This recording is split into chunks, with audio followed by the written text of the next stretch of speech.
A Polish soldier on a bridge in Warsaw raises his rifle, sights along the barrel, and finds another Polish soldier in the crosshairs. Both men wear the same uniform. Both serve the same army. Only 6 years earlier, men like them had fought to save the same republic from the Soviet advance. Behind one of them stands a retired field marshal. Behind the other stands the elected president of the republic. The two men had once helped build Poland together. Now they were prepared to fight for control of it.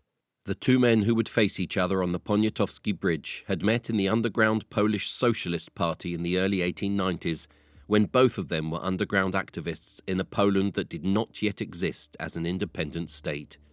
Józef Piłsudski was a young revolutionary in his 20s. Stanisław Wojciechowski was a few years older, a fellow conspirator who edited the party newspaper while Piłsudski smuggled it across the Russian border. They had spent the 1890s hiding from the Tsar's police together. In 1905, they had organized strikes together. When Poland finally became a state again in 1918, Piłsudski was its first head of state, and Wojciechowski was his Minister of the Interior. Now one of them was marching on the other.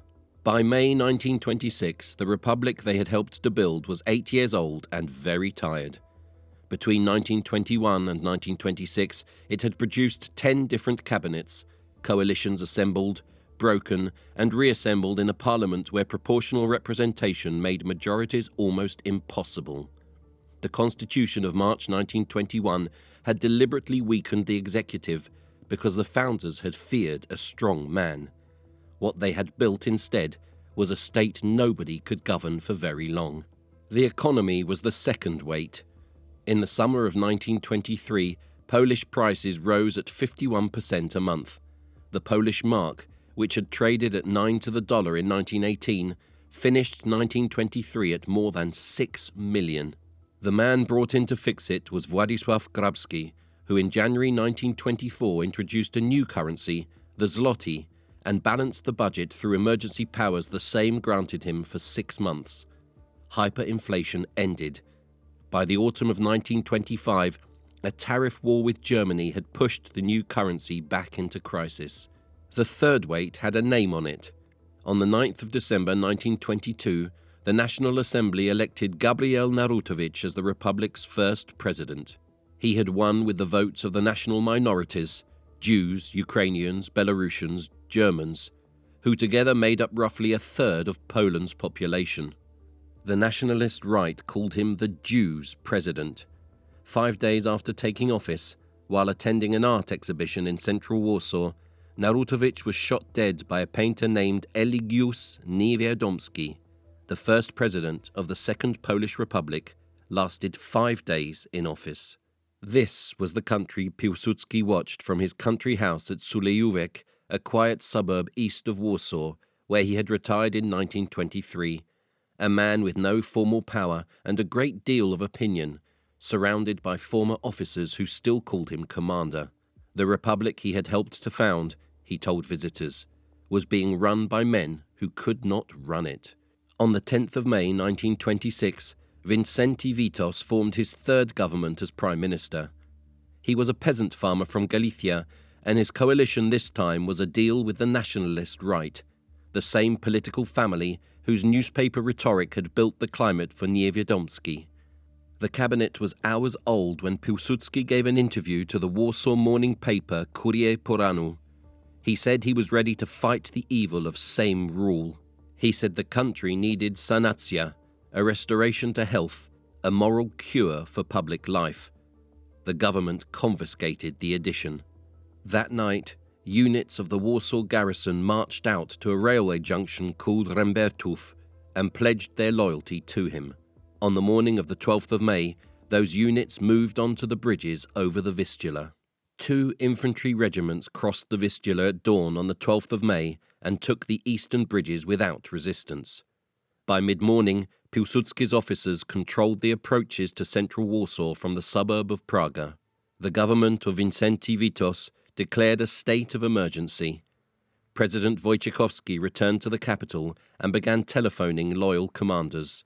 By the time he reached the Belvedere Palace, the rebel troops were already on the western side of the river. At about 5 in the afternoon, Piłsudski walked onto the Poniatowski Bridge. Beside him stood General Gustav Orlich Drescher, a cavalry commander who had served under him in the Polish legions during the First World War. Wojciechowski arrived from the opposite side, accompanied by his adjutant and a small escort. The two men met near the middle of the span. What was said is disputed. The accounts that survive agree on the shape of it. Piłsudski demanded the resignation of the Witos cabinet and asked the president to step aside. Wojciechowski demanded Piłsudski's surrender. They had spent over 30 years on the same side of every fight that mattered. They were now standing on a bridge in the capital of the country they had helped to build, asking each other to give up. The conversation lasted only minutes. Piłsudski turned and walked back to his soldiers. Wojciechowski returned to the palace and signed an order placing General Tadeusz Rozwadowski in command of the loyalist forces. At 7 that evening, the shooting began. Rozwadowski had roughly 1,700 men inside Warsaw.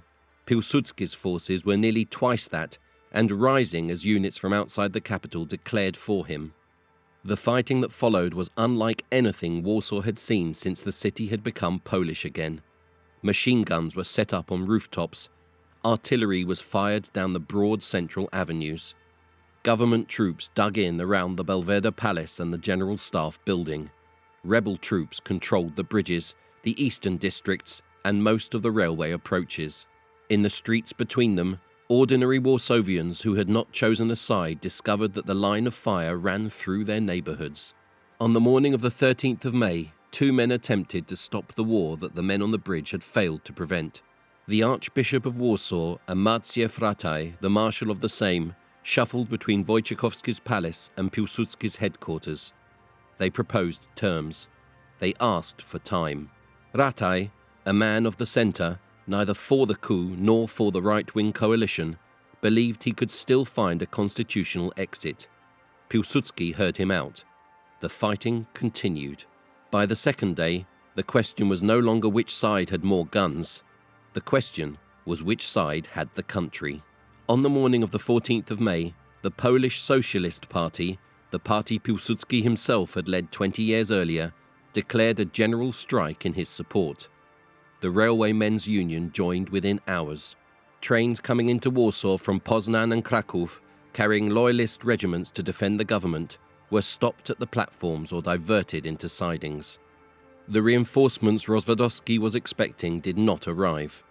The pattern repeated across the country. Workers who remembered Piłsudski from the underground years of 1905, from the legions of 1914, from the war against the Soviets in 1920, came out for him.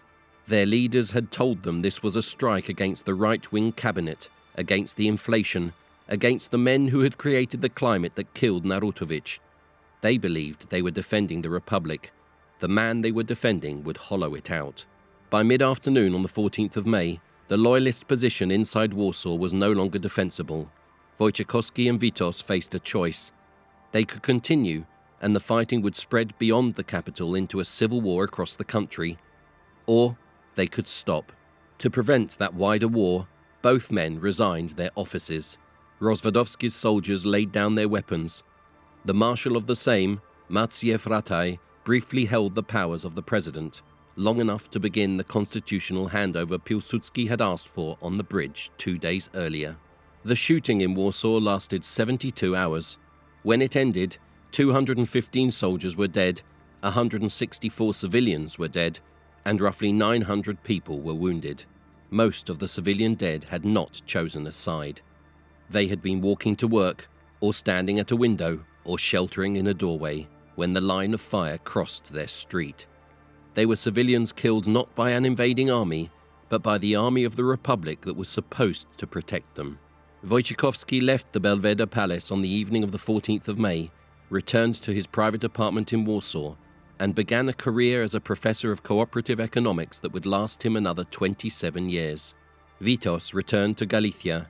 He would be back in Warsaw 4 years later, not as Prime Minister, but as a prisoner. On the 31st of May 1926, 17 days after the shooting stopped, the National Assembly met to choose a new president. They elected Piłsudski. He refused. He had not marched on Warsaw, he said, to take a title. He had marched to fix the country. The man chosen in his place was Ignacy Mościcki, a chemistry professor with no political base of his own.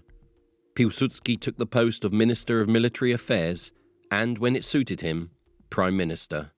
For the next 9 years, every government in Poland would be a government he allowed. In August 1926, the coup acquired a legal shape. Parliament amended the constitution, strengthening the presidency and weakening the Sejm. Poland still had elections. It still had parties. It still had a parliament. But after the men with rifles had decided who could govern, those institutions no longer meant what they had meant before. In 1929, an alliance of opposition parties called the Centrolew, Witos's peasants, the Socialists, the Christian Democrats, began organizing against the Sanacja regime in open congresses.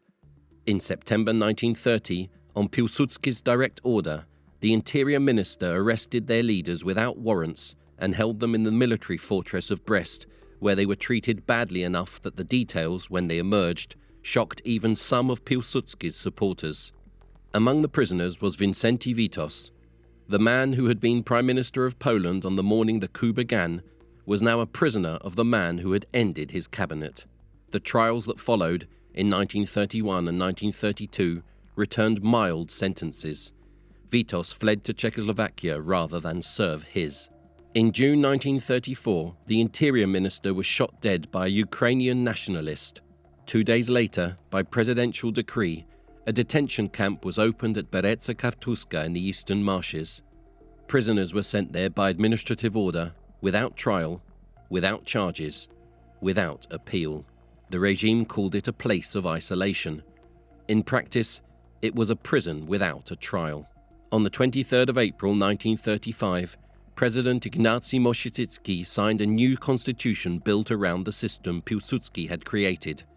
A state with power concentrated at the top and parliament pushed to the margins. 19 days later, on the 12th of May 1935, 9 years to the day after he had walked onto the Poniatowski Bridge, Piłsudski died of cancer at the Belvedere Palace, in the same building Wojciechowski had left the evening of the coup. He was buried in Wawel Cathedral in Kraków, in the crypt that held Poland's kings. He had refused the throne. He had refused the presidency. He was given the resting place of both. Wojciechowski outlived him by almost 18 years. He lectured at the Warsaw School of Economics through the 1930s, stayed in Warsaw under German occupation after 1939, and lived out his final years in the Soviet-dominated communist Poland that followed. He died on the 9th of April 1953, weeks after Stalin himself, in a capital that had been flattened in the war and rebuilt as a satellite of Moscow. The Poniatowski Bridge itself had been destroyed in 1944 and rebuilt by communist engineers in 1946. Different stones, same name. The Sanacja did not survive Piłsudski well. His successors governed a country whose democratic opposition had been weakened, imprisoned, censored or driven into exile, while the regime itself lived increasingly on loyalty to his memory. When Germany and the Soviet Union invaded in September 1939, Poland's president and government crossed the Romanian border and were interned there. Free national politics would not return to Poland until 1989, 63 years after the shots on the bridge. Poland's democracy was not destroyed by a foreign enemy. It was destroyed by the man who had helped build it. Well, that's it. Thanks for watching. For another European strongman who dismantled parliamentary democracy, watch our Mussolini video next. Like, subscribe, and let us know which story we should cover next.